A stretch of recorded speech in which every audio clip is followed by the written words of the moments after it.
नमस्कार दोस्तों, national study centre के इस यूट्यूब चैनल पर आपका हार्दिक स्वागत है। आज इस चैनल के माध्यम से हम लोगों ने ये निश्चय किया है कि क्यों ना आपके लिए कुछ बेहतर कंटेंट प्रोवाइड करवाया जाए, खास करके आर्ट्स के फील्ड में। हमने देखा है कि बहुत सारे बच्चे अपनी आर्थिक तंगी की वजह से आर्ट्स सब्जेक्ट ले लेते हैं और ये सोचते हैं कि उसमें पढ़ना कम पड़ेगा और खर्च कम आएंगे, परंतु ऐसा है नहीं। हर सब्जेक्ट की एक अपनी अहमियत होती है और इसकी महत्वपूर्णता को देखते हुए हमने इस चैनल की शुरुआत की है, या फिर बोले तो इस चैनल पे एक नए इनिशिएटिव की शुरुआत की है। आइए उस इनिशिएटिव के तहत आपको क्या मिलने वाला है इस चीज़ के बारे में जानते हैं। देखिए, हम सभी जानते हैं कि बिहार में एजुकेशन को लेकर के क्या माहौल है, और चूँकि बिहार में जो आर्ट्स से जो क्वेश्चन पूछे जाते हैं वो भी विगत वर्षों से पूछे गए प्रश्न ही आते हैं। इसमें कुछ ज़्यादा नया नहीं होता है, कुछ ज़्यादा भारीपन या भारी वाले प्रश्न नहीं आते हैं। इस वजह से जो टीचर होते हैं वो भी बहुत ही आसान चीज़ों को पढ़ा करके आगे निकलते चले जाते हैं। और चूँकि पिछले कुछ वर्षों में खास करके कोविड के बाद तो जैसे ऑब्जेक्टिव क्वेश्चन की महत्वपूर्णता बढ़ी, उस तरीके से टीचर ने भी अपने पढ़ाने की रणनीति को छोड़ करके और ज़्यादा फैक्चुअल हो गए, अर्थात कॉन्सेप्ट पर ज़्यादा ध्यान ना दे करके फैक्ट पर ज़्यादा ध्यान दे रहे हैं। तो फिर हमने सोचा कि क्यों ना इस अवधारणा को बदला जाए और एक बार फिर से उसी कॉन्सेप्ट को आगे बढ़ाया जाए। उसी को लेकर के इस चैनल पे शुरुआत होने जा रहा है। तो आइए हम लोग इस चैनल पे सबसे पहले जो शुरुआत करते हैं वो हिस्ट्री का करते हैं। ऐसा नहीं कि सिर्फ हिस्ट्री का ही पढ़ाया जाएगा, आपको अगर समय मिला तो फिर 11वीं का हिस्ट्री, ज्योग्राफी और पॉलिटिकल साइंस, उसी तरीक़े से 12वीं का हिस्ट्री, ज्योग्राफी और पॉलिटिकल साइंस, ये तीनों सब्जेक्ट पढ़ाए जाएंगे। और हम लोग सिलसिलेवार ढंग से एनसीईआरटी का सहारा लेकर के आगे बढ़ेंगे। साथ ही साथ बिहार बोर्ड में पूछे जाने वाले प्रश्नों पर खास ध्यान देंगे ताकि बोर्ड में आने वाले प्रश्न आपसे ना छूटें। एक और बात की जानकारी देना चाहता हूं मैं कि पिछले वर्ष से बड़े यूनिवर्सिटी में, देश के टॉप यूनिवर्सिटी में एडमिशन के लिए एनटीए द्वारा, नेशनल टेस्टिंग एजेंसी के द्वारा सीयूईटी कंडक्ट करवा रही है एग्ज़ाम। यानी आपको बड़े यूनिवर्सिटी में एडमिशन लेना है तो आपको सीयूईटी का एग्ज़ाम देना होगा। उसके मद्देनज़र रखते हुए हमने इस चैनल पे इस बात का भी ध्यान रखा है कि जो आपको कंटेंट प्रोवाइड करवाया जाए वो सिर्फ और सिर्फ 12वीं के बिहार बोर्ड तक ही सीमित ना रहे, बल्कि 12वीं को कवर करें ही करें, साथ ही साथ सीयूईटी के कुछ फैक्चुअल क्वेश्चन को भी कवर कर लें। और इतना तो आप श्योर रहिए कि 12वीं में अगर हिस्ट्री, ज्योग्राफी और पॉलिटिकल साइंस से प्रश्न आते हैं, वो प्रश्न अगर एनसीईआरटी से रहें तो आपको छूटने वाला नहीं है। साथ ही साथ मैं एक बात और इंश्योर कर देना चाहता हूँ कि अगर आपको बेहतर तैयारी करनी है तो आप लगातार इस चैनल को फॉलो कर सकते हो, आपको कभी भी निराशा हाथ नहीं लगेगी। हाँ, कुछ ऐसा हो सकता है कि हमारे सुविधाओं की कमी की वजह से आपको कुछ परेशानियों का सामना करना पड़े, जैसे कि डिजिटल बोर्ड हमारे पास नहीं है, ये सब हो सकता है, परंतु हमारा ये कोशिश रहेगा कि जितना हो सके आपको बेहतर से बेहतर कंटेंट देने का प्रयास करेंगे। तो चलिए हम लोग इसी शुभकामनाओं के साथ आगे बढ़ते हैं और शुरुआत करते हैं सबसे पहले हिस्ट्री सब्जेक्ट को। तो सबसे पहले हिस्ट्री सब्जेक्ट के बारे में हम लोग जैसे ही नाम सुनते हैं हमारे जहन में ये आता है कि सर हिस्ट्री होता क्या है, या हिस्ट्री विषय होता क्या है। तो देखिए, हिस्ट्री विषय और कुछ नहीं है बल्कि अतीत के कहानियों के बारे में, या अतीत के घटनाओं के बारे में, या अतीत के तथ्यों के बारे में, या अतीत का विश्लेषण जिस सब्जेक्ट में किया जाता है उसे हम लोग इतिहास कह देते हैं। ये बेहद ही आसान शब्दों में, बेहद ही सरल शब्दों में ये इतिहास का एक परिभाषा हुआ कि भाई अतीत का अध्ययन, किसका अध्ययन? अतीत का अध्ययन ही क्या है? इतिहास है। अब जब अतीत का अध्ययन करने चलते हैं हम लोग, तो हम लोग देखते हैं कि मानव जिस समाज में रहता है, मानव जिस वातावरण में रहता है, वो अपने आसपास के चीज़ों से वो अंतरक्रिया करता है, और इस अंतरक्रिया के फलस्वरूप उस पर कुछ प्रभाव देखे जाते हैं, यानी कुछ घटनाएं घटती है, कुछ कार्य दिखे जाते हैं, और इन घटनाओं से, उन कार्यों से वो मानव कुछ ना कुछ सीखता है, और सीख करके अपने विकास के सामाजिक, आर्थिक और राजनीतिक मार्ग पर आगे बढ़ता है। और इन्हीं सब का अध्ययन हम लोग किस सब्जेक्ट में करते हैं? तो इतिहास सब्जेक्ट में करते हैं। चलिए आइए आगे बढ़ते हैं। थोड़ा आपको यहाँ पे दिख भी रहा होगा कि उस चीज़ को हमने लिख दिया है, ताकि अगर आप घर पे बैठ कर के नोट्स बनाते हैं और एक प्रॉपर वे में तैयारी करते हैं तो आपकी तैयारी बेहतर और अच्छी हो सके। इसलिए हम लोग ये कोशिश करेंगे कि हम जो भी पढ़ाएं उसको या तो आपको PDF फॉर्म में दे दें या फिर बोर्ड पे कुछ शॉर्ट टर्म में लिखते हुए आगे बढ़ें। तो यहाँ पे आप लोग देख रहे होंगे कि इतिहास क्या है, तो अतीत का अध्ययन है। मानव अपने आसपास के वातावरण के साथ अंतर्क्रिया करता है और कुछ ना कुछ सीखता है और फिर वह विकास के सामाजिक, आर्थिक, राजनीतिक एवं सांस्कृतिक पहलुओं से जुड़ता चल जाता है। इन घटनाओं एवं कार्यों के बारे में जानकारी प्राप्त करने के लिए हम लोग किसका सहारा लेते हैं? इतिहास के स्रोत का सहारा लेते हैं।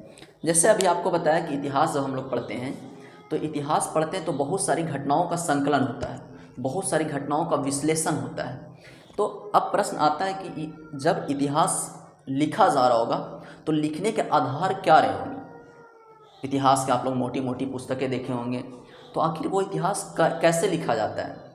आज से 5000 साल पहले, 6000 साल पहले, 4 लाख वर्ष पूर्व की घटनाओं के बारे में उसका जिक्र होता है। जैसे आप लोग पढ़े होंगे कि मानव का आरंभिक जीवन से लेकर के, यानी आदि मानव से लेकर के आधुनिक मानव तक की कहानी आपको पढ़ाया जाता होगा। तो प्रश्न आता है कि सर आदि मानव के कहानियों के बारे में कैसे लिखा गया होगा? आखिर कुछ ना कुछ उन कहानियों को लिखने का आधार होंगे। तो इन्हीं आधारों के बारे में जो चर्चा मिलता है वो किस में मिलता है? तो इतिहास के अध्ययन के स्रोत में। तो हम लोग आज के इस वीडियो में पढ़ेंगे कि इतिहास के अध्ययन के कौन कौन से स्रोत होते हैं। आखिर जब इतिहास लिखा जाता है तो किन किन स्रोतों का सहारा लिया जाता है, या फिर इतिहास अध्ययन के स्रोत क्या क्या होते हैं। तो आइए हम लोग बढ़ते हैं इतिहास के स्रोत की तरफ। स्रोत के बारे में पढ़ने वाले हैं। अब यहाँ प्रश्न ये आता है कि सर ऐतिहासिक अध्ययन की स्रोत की आवश्यकता क्यों पड़ती है? तो सबसे पहली बात हम लोग ये जानते हैं कि इतिहास लिखना है आपको, मानव के विकास के क्रम के इतिहास लिखना है, बहुत सारी चीज़ों का आपको इतिहास लिखना है, राजनीतिक इतिहास लिखना है, राजा के बारे में लिखना है, उस समय की प्रजा कैसी थी, उस समय का समाज कैसा था, इस चीज़ के बारे में आपको लिखना है। तो आप किसी न किसी साक्ष्य का इस्तेमाल करोगे, और चूँकि जो आप लिख रहे हो वो विश्वसनीय है या नहीं, ये कैसे माना जाएगा? इस बात का खंडन भी हो सकता है कि आपने जो लिखा है उसको कोई खंडन कर दे।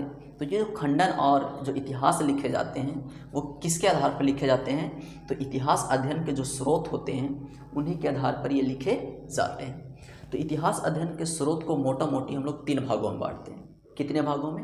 3 भागों में बांटते हैं। पहला जो स्रोत होता है वो होता है हमारा पुरातात्विक साक्ष्य, यानी पहले के लोगों के द्वारा जब लिखने और पढ़ने की कलाएँ विकसित नहीं थी, तब हम लोग क्या करते थे?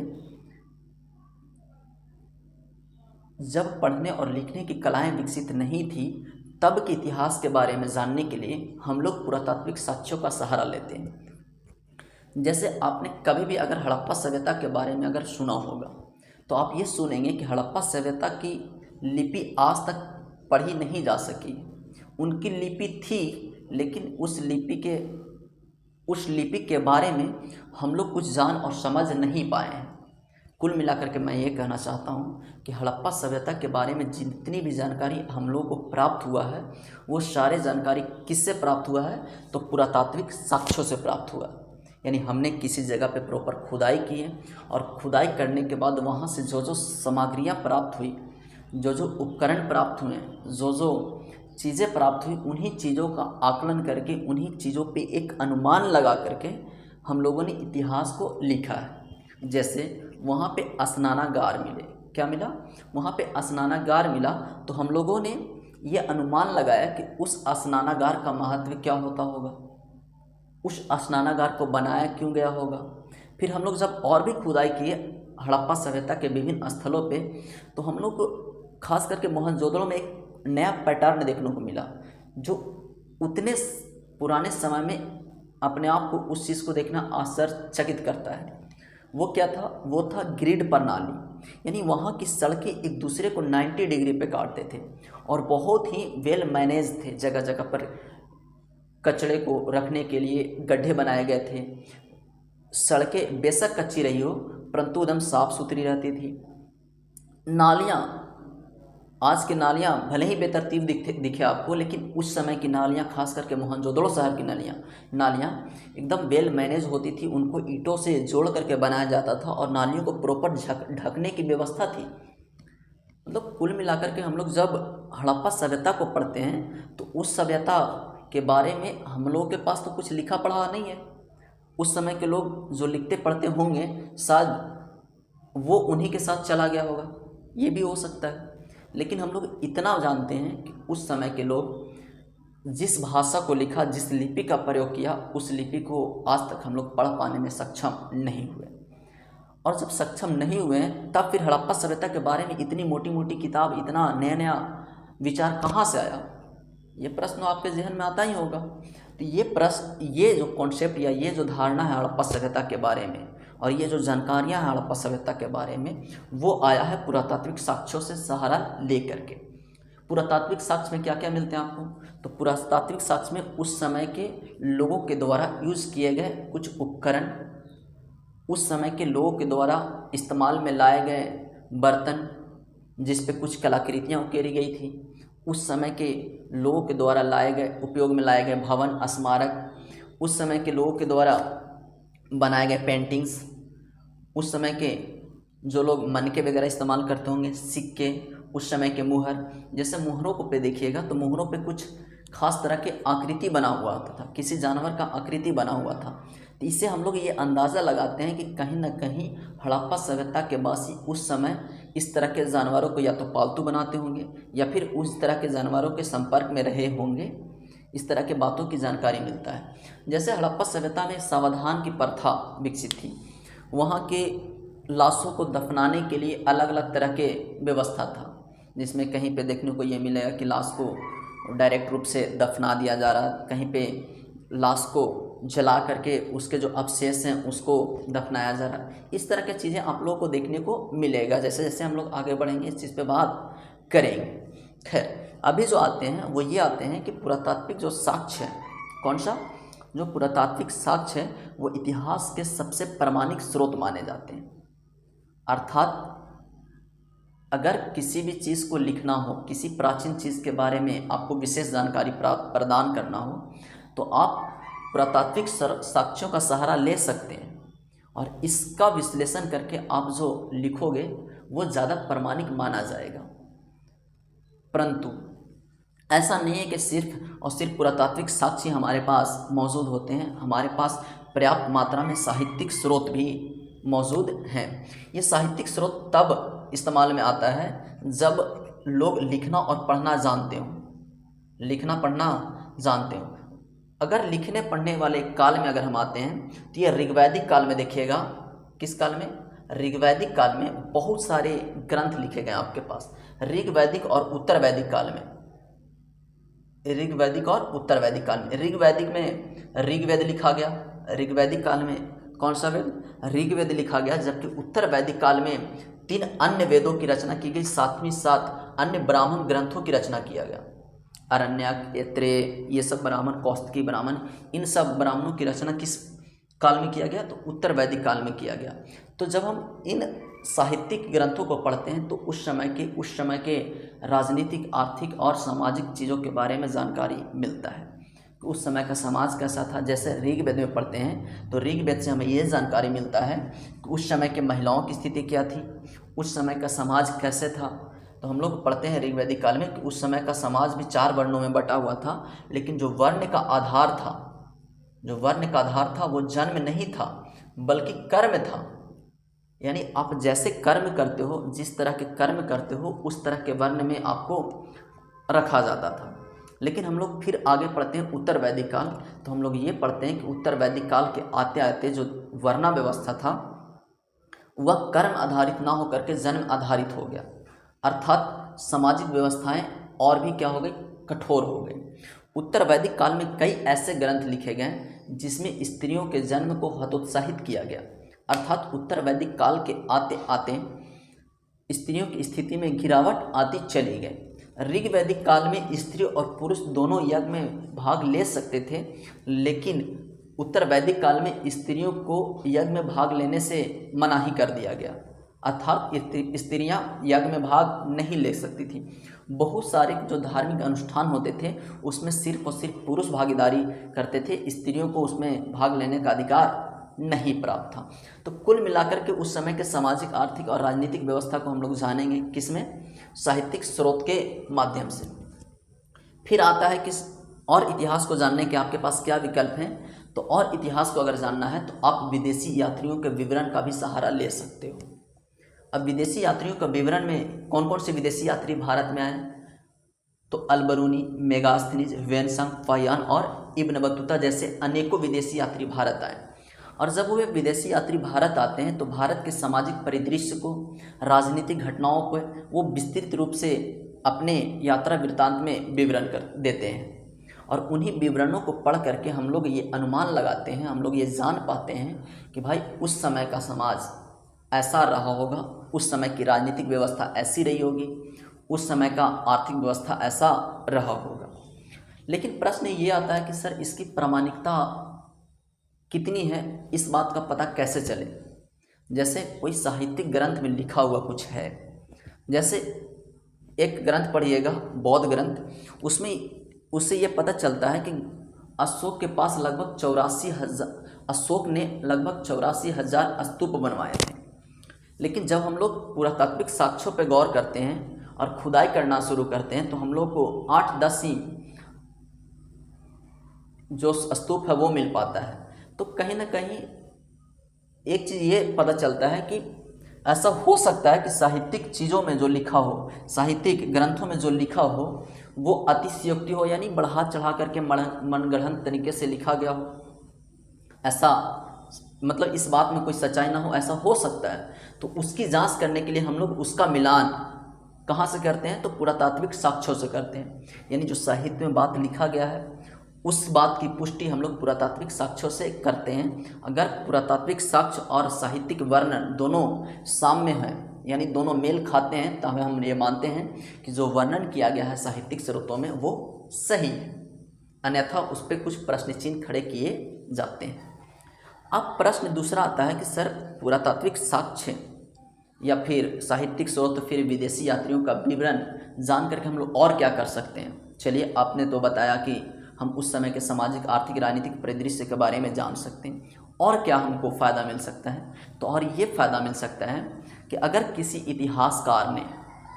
इतिहासकार ने मनगढ़ंत तरीके से या फिर काल्पनिक तरीके से अगर इतिहास लिखा है तो उस विषय पर आप रिसर्च करके, उस विषय पे आप खोजबीन कर करके आप एक नए कॉन्सेप्ट को या फिर उस इतिहासकार के द्वारा दिए हुए अवधारणा को आप खंडित कर सकते हो। और इतिहास लिखने की कला में आप लोग आगे चल करके ये पढ़ोगे कि इतिहास लिखने की शैली क्या क्या होती है। उसमें आप लोग पढ़ोगे मार्क्सवादी इतिहासकार हुए, कुछ साम्राज्यवादी इतिहासकार हुए, तो कुछ सबल्टर्न इतिहासकार हुए। तो वो आगे चलकर क्लास में पढ़िएगा कि अपने अपने मोटिव होते हैं इतिहास लिखने का। लेकिन एक सच्चा और वास्तविक इतिहासकार, लेखक वही होता है जो अपने सारे पूर्वाग्रहों को साइड में रख करके और तथ्यों के आधार पर प्रामाणिक इतिहास की रचना करता हो, उसे ही हम बेहतर इतिहासकार मानते हैं। तो आइए थोड़ा और आगे बढ़ते हैं और हम लोग समझने का कोशिश करते हैं कि साहित्यिक इतिहास के स्रोत कौन कौन से। साहित्यिक स्रोत में हम लोगों ने अब तक पुरातात्विक साक्ष्यों के बारे में थोड़ा झलक पाया, और आगे हम लोग हड़प्पा सभ्यता जब पढ़ेंगे तब हम लोग देखेंगे कि पुरातात्विक साक्ष्यों का कितना महत्व है। क्योंकि हड़प्पा सभ्यता का लगभग इतिहास 99% बोले तो गलत नहीं होगा, वो किससे लिखा गया है, तो पुरातात्विक साक्ष्यों के सहारा लेकर के ही लिखा गया है। आपने पढ़ा भी होगा कि हड़प्पा का इस स्थल का खोज फलाने ने किया, मोहनजोदड़ो का खोज फलाने ने किया, तो कालीबंगा का खोज फलाने ने किया। बहुत सारे आप लोग खोजकर्ताओं के बारे में पढ़े होंगे। तो स्वाभाविक है जब ये पढ़ रहे हैं तो आपको ये समझने की ज़रूरत है कि कहीं ना कहीं उन खुदाइयों से प्राप्त साक्ष्यों के आधार पे ही पूरा क्या लिखा गया है, हड़प्पा सभ्यता का इतिहास लिखा गया है।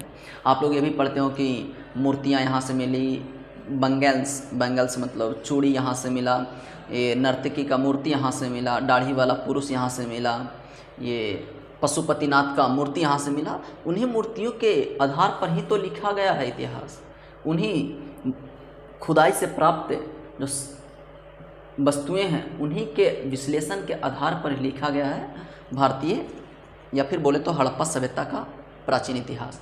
उसके बाद आप लोग को पढ़ना है विदेशी यात्रियों का विवरण। अब विदेशी यात्रियों के विवरण में खास तौर पे आपको अल-बरूनी से सामना होगा और इब्न बतूता।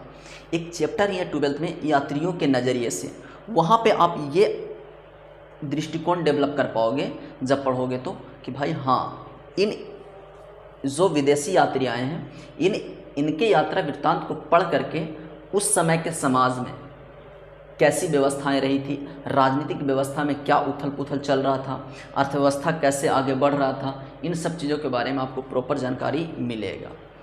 खैर अभी हम लोग आगे बढ़ते हैं, ज़्यादा फोकस हमारा साहित्यिक स्रोत को देखने पर होगा। देखिए साहित्यिक स्रोत पर को हम जब पढ़ते हैं तो साहित्यिक स्रोत में आपको दो तरह के स्रोत मिलते हैं। कुल मिलाकर के दो तरह के साहित्य आपको देखने को मिलते हैं। पहला वैसा साहित्य जो धर्म के दृष्टिकोण या धार्मिक मान्यताओं के आधार पर लिखा गया होगा, यानी उनका पहला मोटिव ये होगा कि हम अपने धर्म के चीज़ों के बारे में लिख रहे या पढ़ रहे हैं, ये मोटिव होगा। दूसरा गैर धार्मिक साहित्य। गैर धार्मिक में उन साहित्यों को रखा जाता है जो धर्म से जुड़े हुए नहीं है, जैसे में नाटक लिखा गया, कहानी लिखा गया अलग अलग लेखकों के द्वारा, या फिर किसी राजा का यशगान किया जा रहा है, या फिर किसी प्रेमी और प्रेमिका का वर्णन किया जा रहा है, तो उस तरह के साहित्य को हम लोग कहाँ रखते हैं, गैर साहित्यिक स्रोत में रखते हैं। फिर भी इन साहित्यों को पढ़ करके कहीं ना कहीं हम लोग को उस समय के परिस्थितियों के बारे में जानकारी मिलता है या उस समय के इतिहास को समझने में हमारी मदद करता है, इसलिए हम इनको साहित्यिक स्रोत के अंतर्गत रखते हैं। अब प्रश्न आता है कि सर साहित्यिक स्रोत को दो भागों में बांट दिए, तो धार्मिक स्रोत के अंतर्गत कौन कौन से स्रोत आएंगे? तो धार्मिक साहित्य के अंतर्गत ब्राह्मण साहित्य आएंगे, ब्राह्मण यानी हिंदू धर्म में जो प्रचलित साहित्य हैं वो आएंगे, बौद्ध धर्म में जो प्रचलित साहित्य हैं वो आएंगे, और फिर जैन धर्मों के साहित्य आएंगे। तो ब्राह्मण साहित्य के अंतर्गत कौन कौन से आते हैं ये देखें, तो ब्राह्मण साहित्य में सबसे पहला जो आता है वो वेद आता है। वेदों की संख्या भारत में कितनी है? 4 है, यानी 4 वेद लिखे गए। पहला ऋग्वेद जो कि सबसे पुराना है, सामवेद, यजुर्वेद और अथर्ववेद, ये 4 वेद लिखे गए। इन 4 वेदों में ऋग्वेद सबसे पुराना है, अथर्ववेद सबसे नया है यानी सबसे बाद में लिखा गया है, और ऋग्वेद और सामवेद बीच में लिखे गए हैं। सामवेद को आप लोग संगीत का जनक भी जानते हो, और अथर्ववेद के बारे में जानते हो कि इसमें जादू टोना वशीकरण का जिक्र है। खैर आगे पढ़ेंगे, जब वैदिक सभ्यता या वैदिक काल के बारे में पढ़ेंगे तो हम लोग पूरे डिटेल्स के साथ पढ़ेंगे कि कैसे कौन कौन से साहित्य किन उद्देश्यों के लिए लिखा गया, उसमें किन किन चीज़ों का जिक्र है। खैर उपनिषदों के बारे में पढ़ेंगे, तो उपनिषद के कौन कौन से दर्शन, कैसे दर्शन रहे हैं, उपनिषदों की रचना क्यों हुई, ये भी हम लोग पढ़ेंगे। लेकिन अभी हम लोग देखते हैं सिर्फ कि उसने उपनिषदों की संख्या कितनी है, तो 108 है। ये अक्सर बिहार बोर्ड में पूछा जाता है कि उपनिषदों की संख्या कितना है, वेदांगों की संख्या कितना है, और फिर पुराणों की संख्या कितना है। सबसे पुराना पुराण कौन सा है, किस पुराण से किस काल के बारे में जानकारी मिलता है। जैसे आप लोग वायु पुराण से हम लोग को गुप्त वंश के बारे में जानकारी मिलता है, जबकि विष्णु पुराण से हम लोग को मौर्य काल के बारे में जानकारी मिलता है, तो हम लोग आगे चल करके देखेंगे। खैर यहाँ पे इसके बाद हम लोग बढ़ते हैं बौद्ध साहित्य की ओर। बौद्ध साहित्य में हम लोग देखेंगे तो सबसे पहला जो जिक्र आता है वो त्रिपिटक आता है। त्रिपिटकों के बारे में एक प्रश्न अधिकांशतः पूछा जाता है कि त्रिपिटक क्या है, या त्रिपिटक के अंतर्गत कौन कौन से पिटक आते हैं। तो त्रिपिटक में सबसे पहला विनय पिटक, सूत पिटक और अभिधम पिटक आते हैं। ये तीनों पिटक जो हैं किस धर्म से रिलेटेड हैं, तो बौद्ध धर्म से जुड़े हुए हैं। जातक कथाओं का भी संबंध किस धर्म से है, बौद्ध धर्म से। यहाँ से एक प्रश्न ऐसे आता है बिहार बोर्ड में कि जातक कथाओं का संबंध किस धर्म से है, तो आप आसानी से यहाँ पे आंसर दे सकते हो कि जातक कथाओं का जो संबंध है वो बौद्ध धर्म से है। फिर आता है मिलिंद-पनो। मिलिंद-पनो एक ऐसा साहित्य है या फिर ऐसी पुस्तक है जिसमें यूनान के राजा मिनांडर और नागसेन की वार्ताओं का जिक्र है। यानी अगर आपसे पूछा जाए कि किस ग्रंथ में बौद्ध संत नागार्जुन या नागसेन तथा यूनानी शासक मिलिंद या मिनांडर की चर्चा किस ग्रंथ में है, तो आप लोग आंसर दे सकते हो किस ग्रंथ में, मिलिंद-पनो में। अंगुत्तर निकाय का भी संबंध किससे है, बौद्ध धर्म से है। तो याद रखिएगा जातक कथाओं और अंगुत्तर निकाय का संबंध किस धर्म से है, बौद्ध धर्म से। मिलिंद-पनो और त्रिपिटक तीनों चारों का संबंध बौद्ध धर्म से। उसके बाद हम लोग चलें तो हम लोग पढ़ते हैं जैन धर्म के बारे में। किस धर्म के बारे में, जैन धर्म के बारे में। जैन धर्म में कौन कौन से साहित्य आएंगे तो एक भगवती सूत्र बहुत ज़्यादा फेमस है। बिहार बोर्ड में अक्सर ये पूछा जाता है कि भगवती सूत्र और कल्प सूत्र का संबंध किससे है, तो भगवती सूत्र और कल्प सूत्र का संबंध दोनों जो है वो किससे है, जैन धर्म से। एक प्रश्न ये भी पूछा जाता है कि आगम से आप क्या समझते हैं, तो जो जैन धर्म में साहित्य लिखे गए, जो जैन धर्म में साहित्य लिखे गए उनको सम्मिलित रूप से क्या कहा दिया जाता है, तो आगम कहा जाता है। उसके बाद थोड़ा और आगे बढ़ें तो यहाँ पे महाकाव्य देखने को मिलता है। आप लोग कभी ना कभी बचपन में या फिर आज के दौर में रामायण और महाभारत के नाम सुने ही होंगे, या फिर महाभारत के नाम देखे ही होंगे, महाभारत देखे भी होंगे, तो उनको महाकाव्य के अंतर्गत रखा जाता है। एक नंबर वाले प्रश्न में ये आता है कि महाकाव्य कितने हैं, तो 2 महाकाव्य हैं। कौन कौन से, तो रामायण और महाभारत। रामायण की रचना वाल्मीकि, महर्षि वाल्मीकि ने की, जबकि महाभारत की रचना वेद व्यास ने की। अब वेद व्यास को लेकर के थोड़ा सा ये रहता है कि इतिहासकारों में मतभेद रहता है कि वेद व्यास एक व्यक्ति का नाम था या फिर एक पद था, तो वेद व्यास नाम का एक पद था। महाभारत की रचना में लगभग 1000 वर्ष लगे हैं, और 1000 वर्ष में अगर किसी ग्रंथ की रचना हो रही है तो स्वाभाविक है कोई एक व्यक्ति तो लिख नहीं सकता है। तो खैर आगे बढ़िए। यहाँ से फिर आता है कि गैर धार्मिक स्रोत आपके पास कौन कौन से हैं, तो गैर धार्मिक साहित्य जो कि धर्म से इतर लिखे गए हैं उनमें सबसे पहला अगर किसी चीज़ का जिक्र आता है तो वो है अर्थशास्त्र नामक पुस्तक। किस पुस्तक का, अर्थशास्त्र नामक पुस्तक की रचना किसने की है, तो भी चाणक्य ने। आप लोग जानते होंगे कि मौर्य काल के जो संस्थापक माने जाते हैं वो चंद्रगुप्त माने जाते हैं, और चंद्रगुप्त को मौर्य वंश की स्थापना करने में किसका योगदान रहा है, तो चाणक्य का। तो चाणक्य ने अपनी पुस्तक को अर्थशास्त्र में राजनीतिक व्यवस्था के बहुत से बारीकियों का जिक्र किया है। यानी नाम तो अर्थशास्त्र है लेकिन जिक्र किसका है, तो पूरे राजनीतिक व्यवस्था का जिक्र है। और अर्थशास्त्र की जो पुस्तक है इस पुस्तक का तुलना द प्रिंस से किया जाता है। प्रिंस नामक पुस्तक मैकियावेली ने यूरोप में किया था। तो एक संयोग कहें या फिर जो भी कहें, जिस तरह का पुस्तक अर्थशास्त्र भारत में है उसी तरह का पुस्तक यूरोप में कौन सा है, प्रिंस है, जिसमें शासन के बारीकियों के बारे में चर्चा किया जाता है कि शासक के गुण कौन कौन से होने चाहिए, शासन के अंग कौन कौन से होने चाहिए। इन चीज़ों का जिक्र आपको किस पुस्तक में मिलता है, तो अर्थशास्त्र में मिलता है। ये अर्थशास्त्र को पढ़ करके किस काल के बारे में जानकारी मिलता है, तो मौर्य काल के बारे में। अगर मौर्य काल के बारे में आपको विस्तार से जानना है, मौर्य काल के बारे में आपको अगर विस्तार से जानना है तो आप किस पुस्तक का अध्ययन कर सकते हैं, अर्थशास्त्र का आप अध्ययन कर सकते हैं, क्योंकि उसमें बहुत सारी जानकारियाँ मौर्य काल से संबंधित दी हुई है। राजतरंगिणी, जम्मू कश्मीर के बारे में अगर आपको जानना है कि जम्मू कश्मीर का प्राचीन इतिहास कैसा रहा है, तो आप कल्हण के द्वारा रचित एक पुस्तक राजतरंगिणी को पढ़ सकते हैं। जैसे अभी आप जम्मू कश्मीर के इतिहास के बारे में बहुत कम जानते हो, अगर और भी इस तरह से जानना हो तो आप किस किताब को रेफर कीजिएगा, कल्हण की पुस्तक राजतरंगिणी का। अब तीसरा पुस्तक आता है मुद्रा राक्षस। मुद्रा राक्षस की रचना किसने की है, विशाखा दत्त ने। मुद्रा राक्षस की रचना किसने की है, विशाख दत्त ने की है। और विशाख दत्त ने जब जिस मुद्रा राक्षस की रचना की उसको पढ़ने के बाद आप मौर्य काल के इतिहास को आप जान सकते हैं, मौर्य काल के बारे में आप थोड़ी जानकारी प्राप्त कर सकते हैं। अष्टाध्यायी पुस्तक के लेखक कौन है, पाणिनि। यहाँ से आप सिर्फ और सिर्फ पुस्तकों के नाम भी याद रखते हैं तो आपका काम बन जाता है, क्योंकि बहुत सारे एग्ज़ाम में 12 तो है ही, 12 के बाद CUET के बाद भी जो एग्ज़ाम होंगे उसमें ये साहित्यिक स्रोत से 1-2 प्रश्न आते हैं। आप लिख करके ले लो। अब कोई भी एग्ज़ाम देने जाओ आपको यह रियलाइज़ होगा कि यहाँ से 1-2 प्रश्न आते हैं, चाहे वो हिंदू धर्म ग्रंथ से आ जाए या फिर बौद्ध धर्म ग्रंथ से आ जाए या फिर जैन से या फिर जो गैर धार्मिक साहित्य हैं उनसे आ जाए कि इस पुस्तक के लेखक कौन है। जैसे अर्थशास्त्र की पुस्तक के लेखक कौन है, चाणक्य है। राजतरंगिणी के लेखक कौन है, कल्हण है। मुद्रा राक्षस के लेखक कौन है, विशाखा दत्त। अष्टाध्यायी पुस्तक के लेखक पाणिनि। महाभाष्य का लेखक पतंजलि। और मालविका अग्निमित्रम और रघुवंशम, इन सब पुस्तकों के लेखक कौन है, कालिदास। और हर्षचरित्र का लेखक वान भट्ट। हर्षचरित्र का लेखक कौन है, वान भट्ट है। यहाँ पे आप लिख लीजिए वान भट्ट। हर्षचरित्र में हर्षवर्धन के काल के जानकारी मिलता है, यानी उस समय का व्यापारिक व्यवस्था कैसा था, हर्षवर्धन का जीवन चरित्र कैसा था, इसके बारे में जानकारी मिलता है।